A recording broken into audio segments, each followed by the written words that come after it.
Hi guys, welcome to technical study zone. अगर आप मेरे चैनल पे नया हो तो चैनल को सब्सक्राइब कर दीजिए, साथ में जो बेल आइकन है उसको भी प्रेस कर दीजिए। जैसे कि हम लोग ट्रेनी टेक्नीशियन मशीन मैन का क्वेश्चन पेपर जो कि है NSCL नेशनल सीड कॉरपोरेशन का डिस्कस कर रहे थे। ठीक है, ट्रेनी टेक्नीशियन मशीन मैन का, तो उसमें से हम लोग का 10 क्वेश्चन डिस्कस किए थे, जो 1 से 10 क्वेश्चन था। और अगर ये 10 क्वेश्चन का वीडियो आपको देखना है तो पिछला जो वीडियो है उसमें जाके आप देख सकते हैं पार्ट 1 में। तो आज पार्ट 2 करने वाले हैं, फिर 10 यानी कि 10 टेक्निकल क्वेश्चन के ऊपर डिस्कस करेंगे। और नेशनल सीड कॉरपोरेशन का जो सिलेबस है, सिलेबस भी आपको वीडियो मिल जाएगा चैनल पर, आप जाके देख सकते हैं। ठीक है, तो चलिए, ये ट्रेनी टेक्नीशियन मशीन मैन का क्वेश्चन पेपर है जिसमें कि हम लोग 10 क्वेश्चन डिस्कस किए थे। तो आज 11 नंबर क्वेश्चन से डिस्कस करेंगे। 11 नंबर क्वेश्चन देखिए, बोला जा रहा है कि scribing block is use to. Scribing block प्रयुक्त होता है किस काम में हम लोग स्क्राइबिंग ब्लॉक को यूज़ करते हैं। तो देखिए यहाँ पे ऑप्शन है होल्ड द राउंड बार, यानी कि गोलियों छड़ों को पकड़ने के लिए।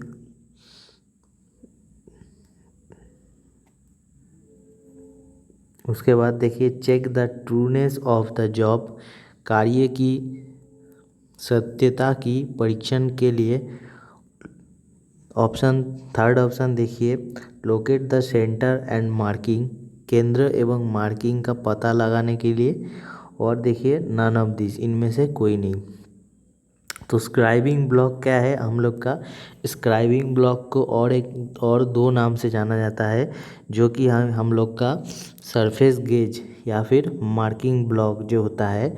सरफेस गेज और मार्किंग ब्लॉक जो होता है वही आपका होता है स्क्राइबिंग ब्लॉक। ठीक है, तो क्वेश्चन थोड़ा घुमा के पूछा है, तो इसमें देखिए ऑप्शन जो है स्क्राइबिंग ब्लॉक किस कारण यूज़ करते हैं? Hold the round bar, round बार को पकड़ने के लिए हम लोग नहीं यूज़ करते।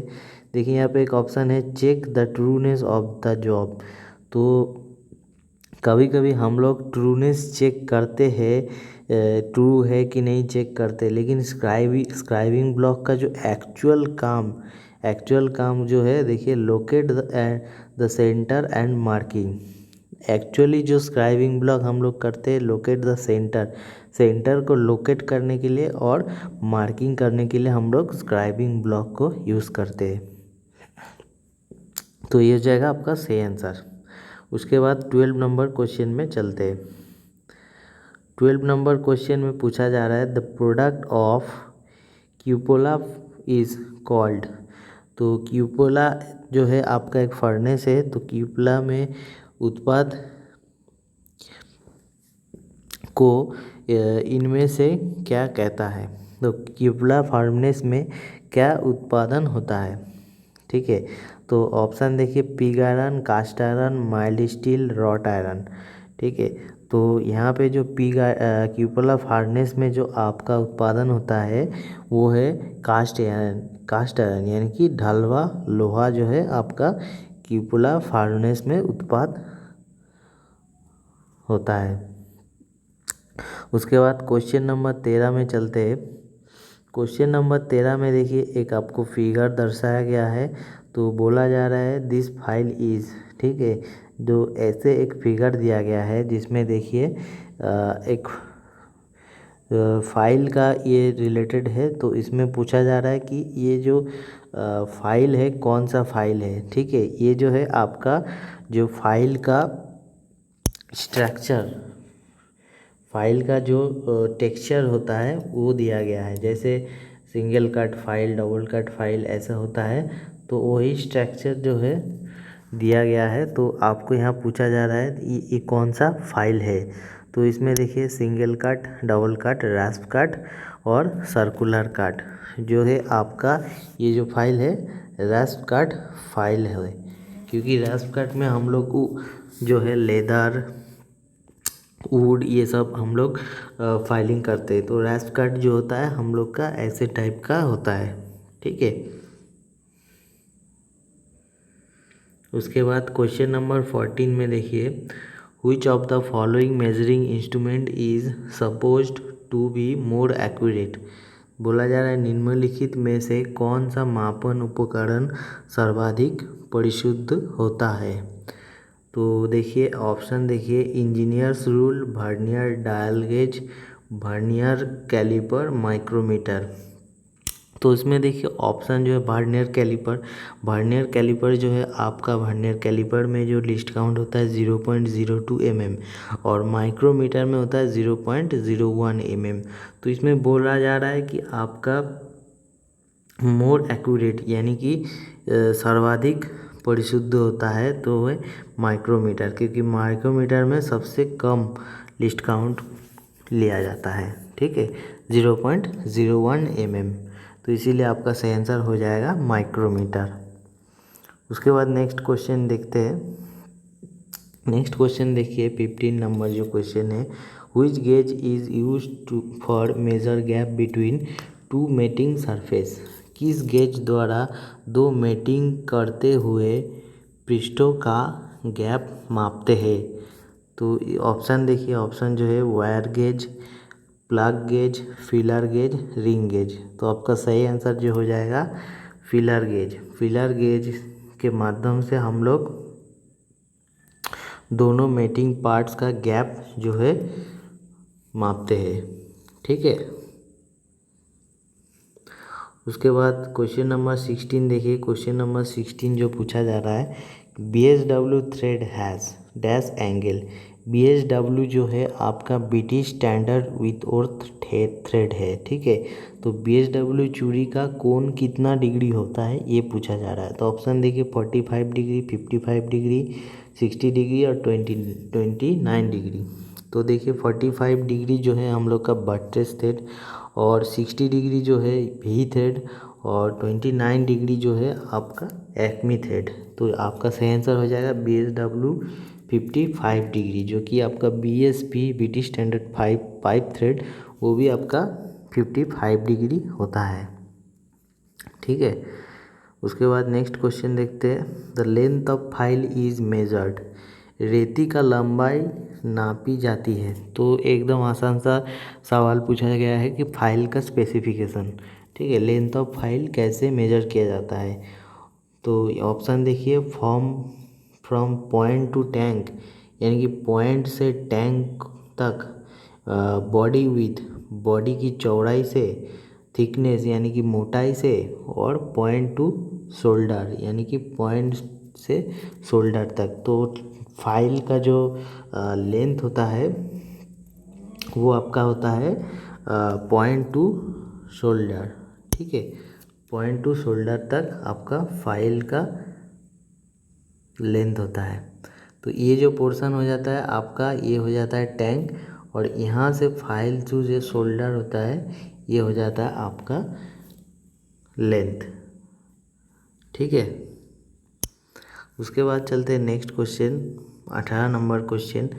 18 नंबर क्वेश्चन देखिए, external threads are checked by. External यानी कि बाहरी चूड़ी का परीक्षण किसके द्वारा किया जाता है। Ring gauge, plug gauge, thread plug gauge, screw ring gauge. तो एक्सटर्नल थ्रेड बोला है। ठीक है, अगर आपको सिर्फ बोलता कि एक्सटर्नल डायमेंशन अगर आपको मापना है, ठीक है, तो आपका आंसर हो जाता रिंग गेज। लेकिन यहाँ पे बोला है कि एक्सटर्नल थ्रेड यानी कि बाहरी चूड़ी, बाहरी डायमेंशन भी हमको मापना है, साथ में चूड़ी भी हमको मापना है। तो उसका परीक्षण जो किया जाता है स्क्रू रिंग गेज के माध्यम से एक्सटर्नल थ्रेड को चेक किया जाता है।